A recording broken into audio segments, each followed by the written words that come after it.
Hey, Shalom, Shalom, want to start off source by giving all praise to Yahweh, Hashem, Yahushua, Hashem, Kodash. Double honors to the apostles of GMS, and honors to you brothers doing the work in truth, what sincerity. This is a quick one on these what you call it, these seminaries, right?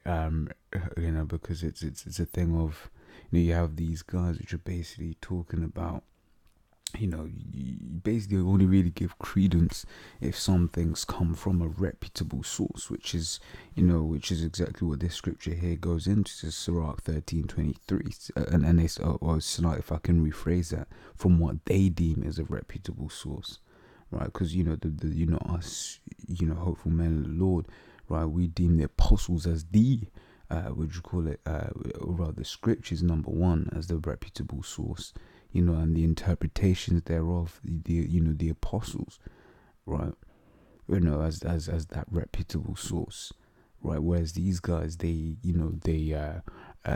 deem someone with funny titles after their name, so James White, MD, Doctor, whatever, what have you, right? You know what I'm saying? He's an MD. I'm just throwing his titles out there, right? This is Sirach 13:23. Says, when a rich man speaketh, when it's basically, whether it's someone who's rich or someone in the world basically deems puts in a high position, right? Every man holdeth his tongue, and look what he saith. They extol it to the clouds, right? So they say, oh yeah, hey, hey, that makes sense, right? If Richard Hawkins was to come out and say some bullshit, the whole world believes it. Right, whereas we know better. We know that it ain't the truth, for the most part. Well, I mean, he said, for as an example, to see the world deems him as a wise man, right? But we deem him as a fool, right? Because the scriptures deem him as a fool. It says Psalms 14:1. It says, the fool hath said in his heart, there is no God, right? So to say there is no God, which he did say, right? That Richard Hawkins, whatever his name was, Richard Hawkins guy, he did say that there was no God.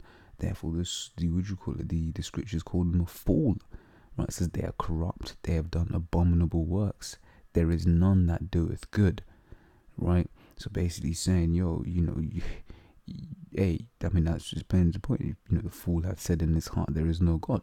Which is basically showing you that what the world classes as opposed to what the scriptures classes as being of reputable source, of being of a wise man, right?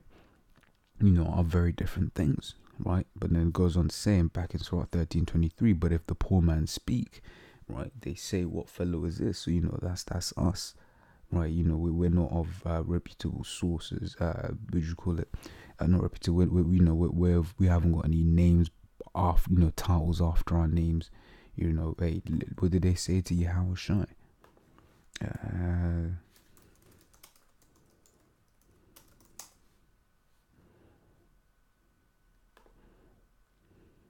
This is Matthew 13 and 53. Start from verse 53. Says, and it came to pass that when Yahushua had finished these parables, he departed thence.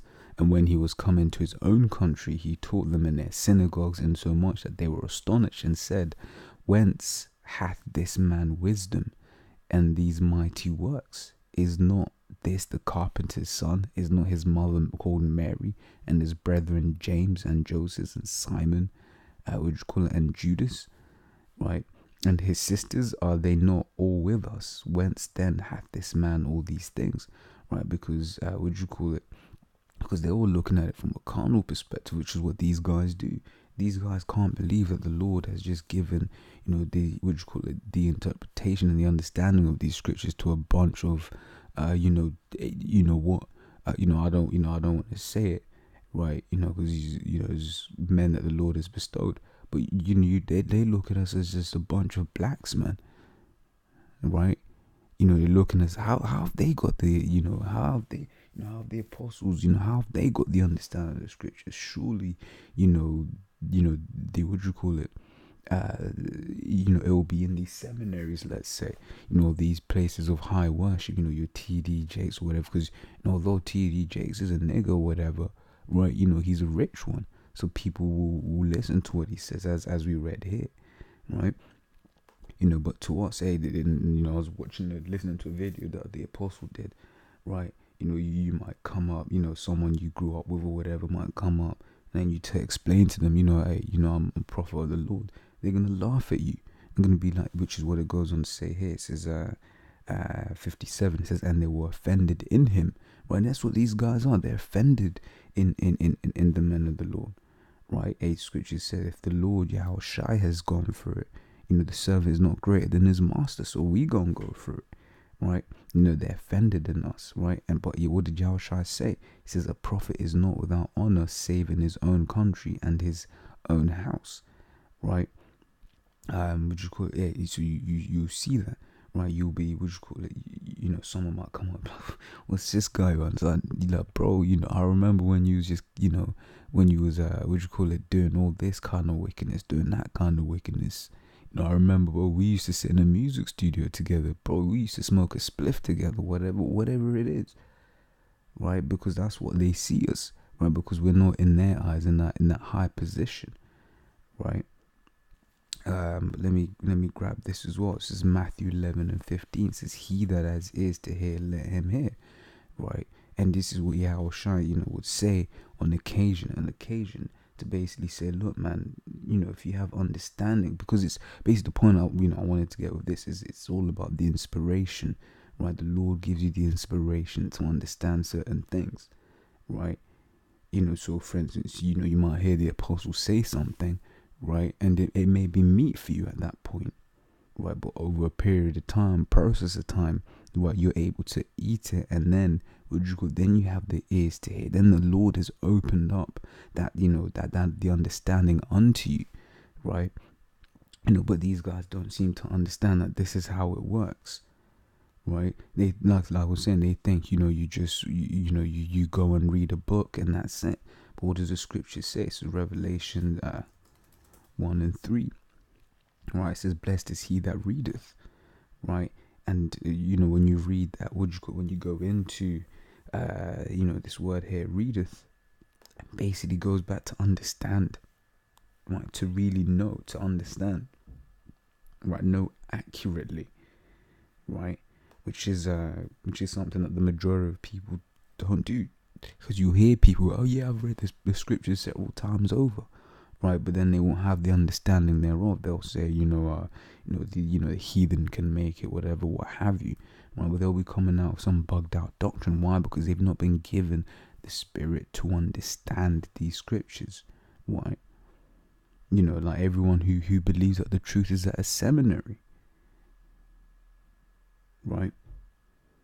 Believe that you go there, you get a degree at the end of it, and now you're Mr. Teacher. That's not how it works, right? That's why I brought this one out. He that had ears to hear, let him hear, because certain things a man ain't gonna understand until the Lord actually opens your ears to understand it. You read Matthew the 13th chapter, right? Talks about how you men were basically given. Were basically blocked from understanding completely, right? But up until a certain day, scriptures say this.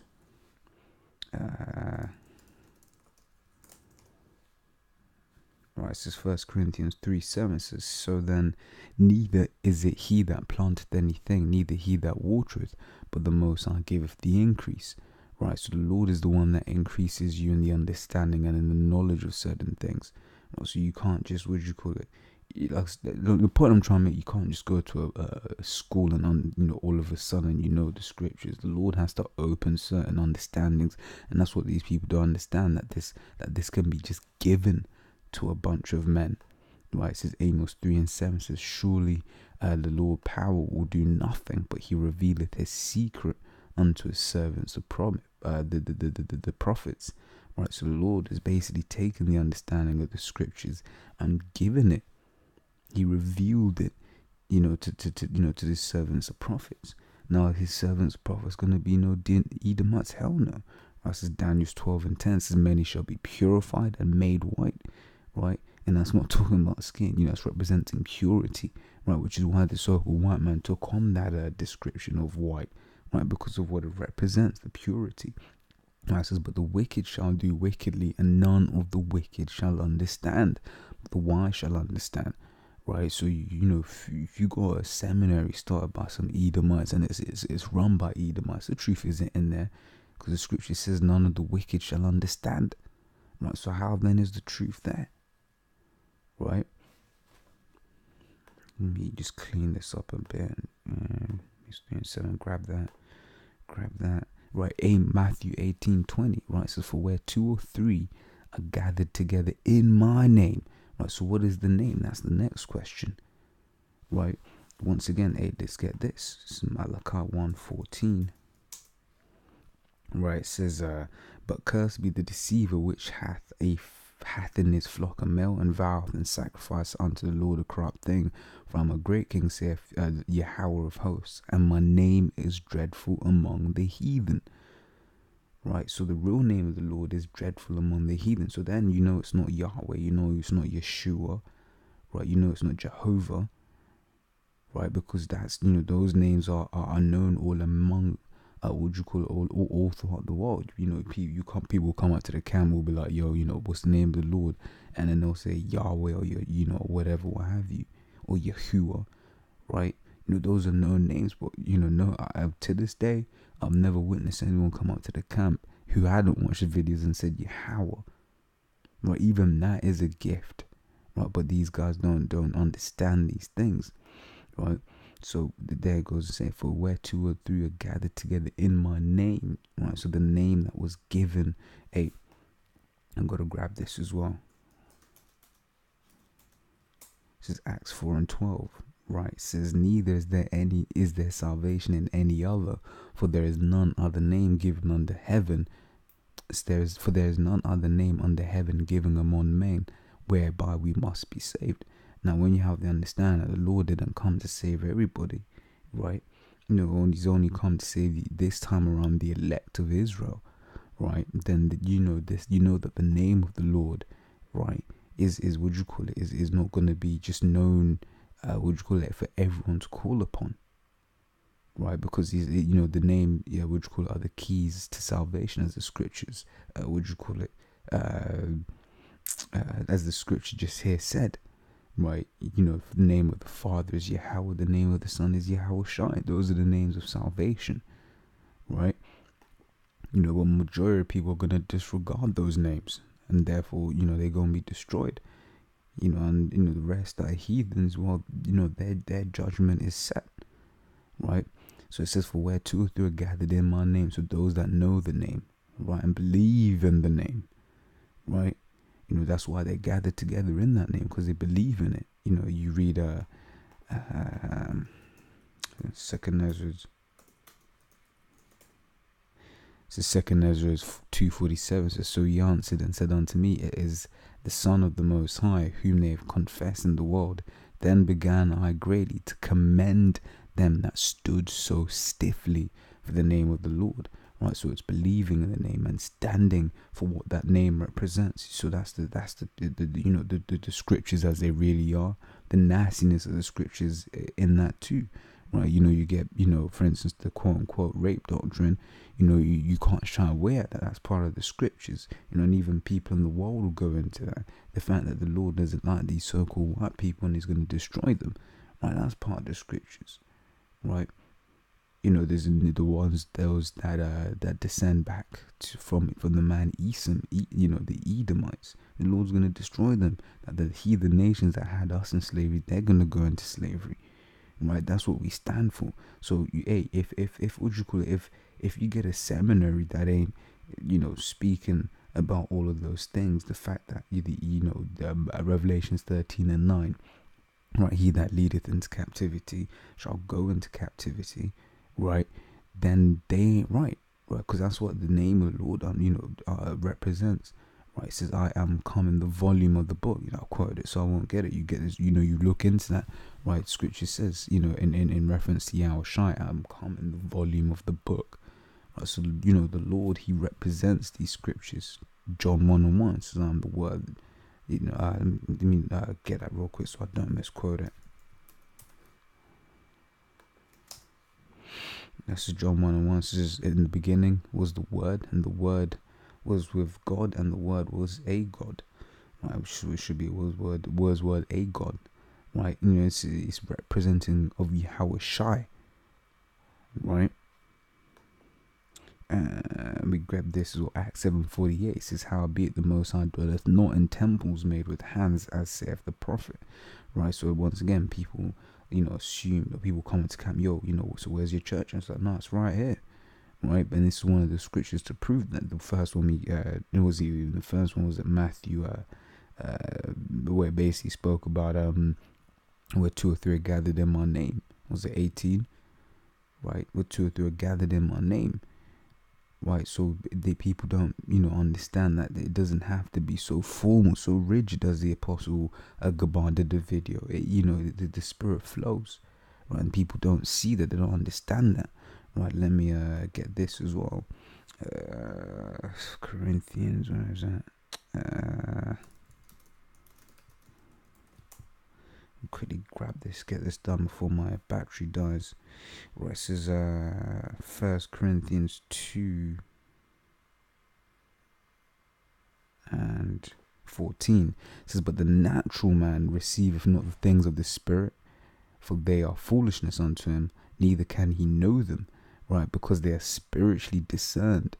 Right, so the natural man, so man who is in the Spirit, certainly a heathen, right, but the majority of the nation of Israel also, they're natural men, they're carnal, right? They cannot receive the things of the Spirit. So therefore, when they see these spiritual things happening, they can't perceive that it's that it could be totally that it could be speaking of us, right? That's why they don't give the apostles the respect that they deserve, because they don't see that the Lord is working with them, right? Yeah, we'll grab that. And I'll end with this, right? It says 1 Corinthians from the top, chapter 1, from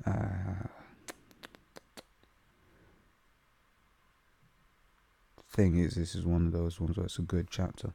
1 Corinthians 1:27 says, but the Most High hath chosen the foolish things of the world to confound the wise, and the Most High hath chosen the weak things of the world to confound the things that are mighty. And that's what you see, right? The apostles haven't got any fancy titles after their names, right? But they've gone and confounded the wise, that in the eyes of this world, right? Right, it says hath chosen the weak things of the world to confound the things that are mighty, and base things of the world, and the things which are despised hath the Most High chosen, yea, and things which are not, to bring to naught things that are. Right, so basically saying that the things that aren't seen mighty in this world are going to be the ones that the Lord is going to set up. Why? Because the Lord has a controversy, and Lord likes it this way. But before my battery dies, Lord's will, that was edifying, and to the next time I say shalom.